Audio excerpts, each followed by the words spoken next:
I have a 2019 Kia Optima here. The customer complaint was the radio is not working.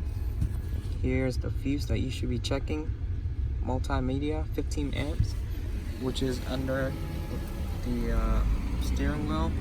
Here's the fuse. I'm gonna put the key in. Car on.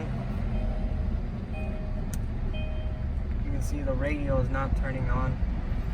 And I found out that the fuse is blown, which is 15 right here.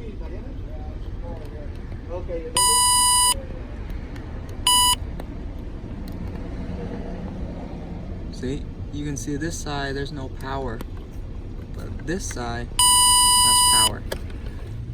Now the fuse on the left is blown.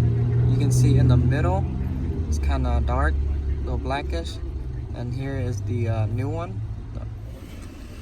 Now I'm gonna put the new fuse in, 15 amp in.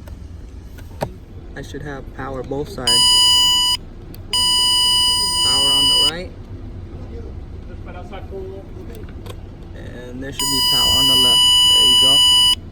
Both sides should have power, left and right. Good.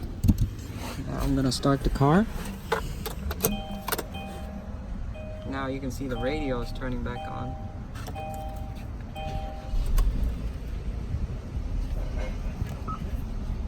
And that's it. We're good.